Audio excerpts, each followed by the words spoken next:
Εδώ είμαστε λοιπόν, επιστρέψαμε, έχουμε στην παρέα μας τον κύριο Αποστολόπουλο. Γεια σας και πάλι. Και τώρα θέλω να πάμε να δούμε μαζί μία από τις πιο έτσι εντυπωσιακές και όμορφες. Χαίρετε.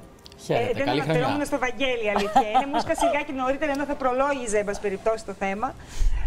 Αναφερόμουν στην Τζένιφερ Λόπεζ όταν έλεγα όλα αυτά τα πολύ ωραία έτσι, τους επιθετικούς προσδιορισμούς.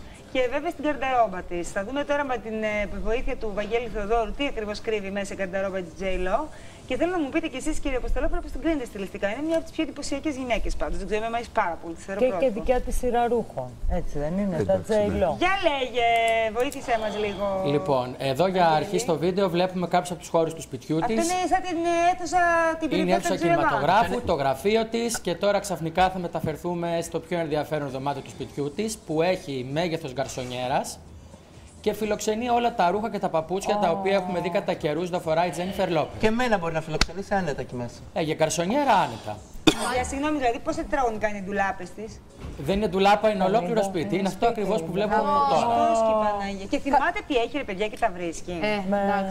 Σε πληροφορώ ότι τα βρίσκει γιατί είναι σε ράγες όλες οι κρεμάστρες. Βλέπουμε τα αξεσουάρ και τα παπούτσια. Αλλά αυτό είναι κατάστημα ρούχων, κατάστημα παπουτσιών, κατάστημα για τσάντες, κατάστημα για κοσμήματα. Κοιτάξτε, παιδιά, είναι χωρισμένα σε εταιρείες. Είναι χωρισμένα κατά μάρκες. Τις τα χαρίζουν αυτά, ρε παιδιά, τα αγοράζει, κύριε Αποστολόπουλο. Εσείς τι πιστεύετε? Όχι, όχι, τις δίνουν μερικά, αλλά τα αγοράζει οπωσδήποτε.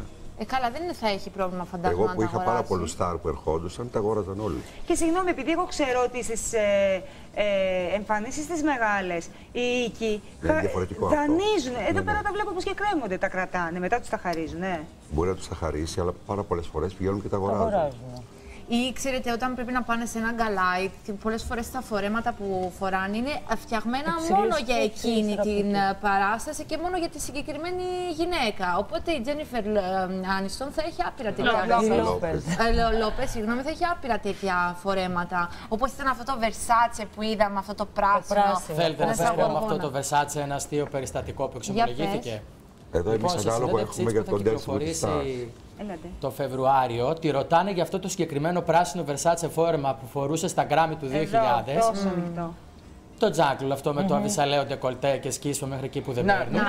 Και αποκαλύπτει ότι πλέον το φοράει ως ρόμπα στο μπάνιο της όταν λούζει τα μαλλιά της. Τέλειο!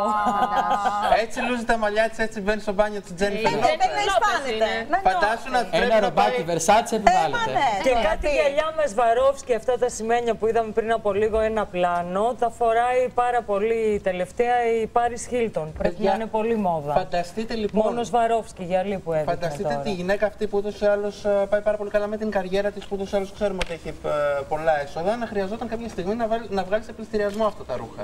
Πρέπει να το κάνει, γιατί να μην το κάνει. Καταλαβαίνεις ότι έλυνε το πρόβλημα το οικονομικό των παιδιών της. Δεν νομίζω ότι θα χρειαστεί να κάνει κάτι τέτοιο, έχει ήδη λύσει.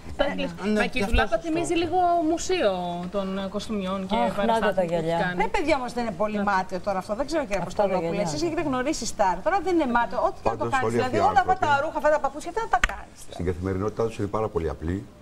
Εγώ έκανα στο Παρίσι πολύ παρέα με την Νικόλ Κίντραμ και τον Ντόμ Κρούζ. Είναι ωραίος αυτός από κοντά, κύριε Αποστολόπουλο. Που βλέπετε, λίγο κοντότερο. Ήταν ωραίο ζευγάρι, ήταν ευτυχισμένοι μεταξύ τους. Είναι τελείως διαφορετική. Δηλαδή πηγαίναμε στον Μπεντούς, ας πούμε, κλπ.